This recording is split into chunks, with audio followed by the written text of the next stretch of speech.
couple weeks ago, I was in Branson, Missouri, and I was at a show, Roger and I came out, and on our telephone we had about 15 missed calls, and you know when someone calls that many times, something's wrong. And we answered the calls. It was my other daughters calling to say that their sister, Cara, who was serving in Afghanistan, her third tour, was injured.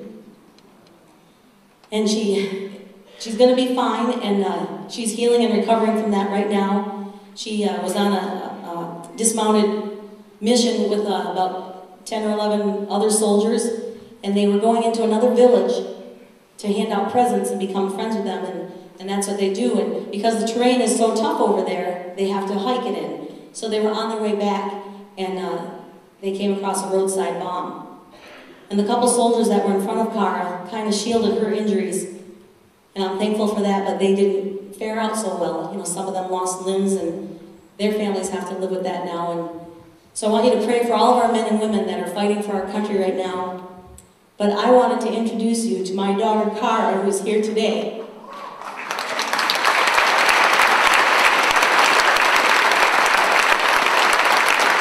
Sergeant Cara Gill.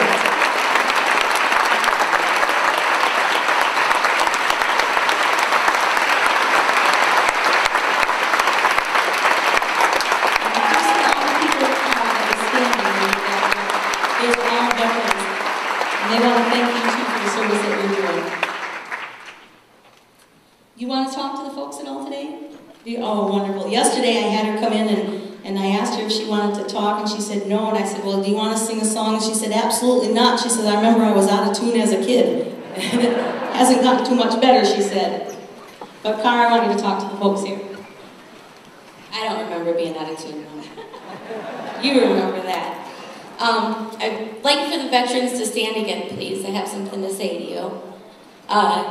During my 6 years in the Army, 2nd of the 506th Infantry, Currahee, 101st Airborne Division Air Assault, and often I think about those who served before me. And without the courage, honor, and valor that you showed, it would not be possible for my generation to do the things that we do. Freedom has been your gift to us, and you are appreciated more than you can imagine. So my beret goes off to you, and I am honored to walk in your footsteps. To my fellow comrades who are overseas, including my husband, they're in my thoughts and prayers always. And to the fallen heroes that we've lost, they are still very much in our memories alive and never to be forgotten. And I wanted to thank all of you for everything that you've done for me. Thank you.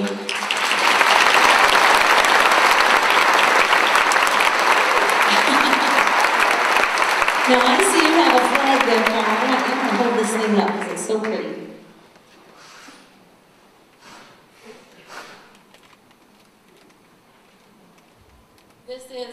This is my unit's flag right here. Most of you have probably heard of the 2nd of the 506 Currahees. The Band of Brothers is my unit, and I'm very honored to be with them. Currahee stands alone. Currahee is Cherokee for that. So I just wanted to share this with you guys today.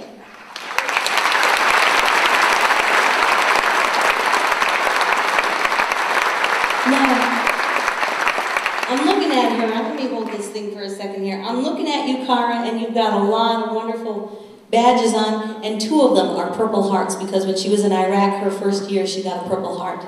And I'm just so thankful that she's here to share her life with us today. However, there has been a little bit of confusion with her commanding officers handing out this next one.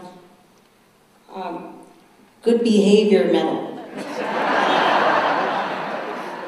He didn't talk to her mother before he handed that one out. But I am so proud of you, Cara. And I understand that you requested a song that I sing. It's on my last album, and the reason I put it on there was because it is one of your favorite songs, and I think we're going to do that for you today. So if you just want to stand right over here, I'm going to sing this for you.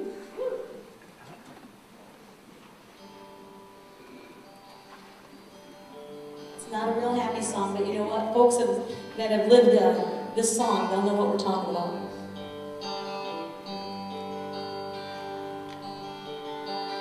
2 days past 18, he was waiting for the bus in his army greens.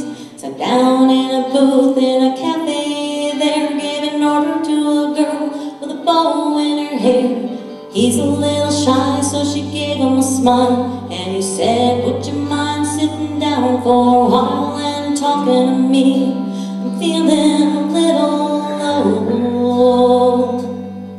She said, I'm off in an hour and I know where we can go.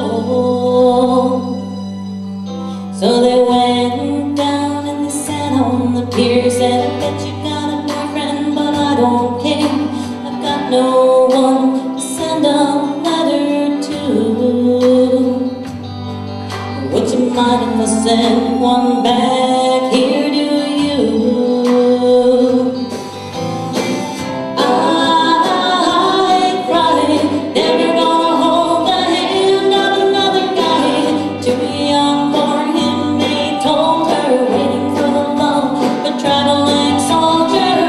Our love will never end, waiting for the soldier to come back again. Never more to be alone when the letter says my soldier's coming home.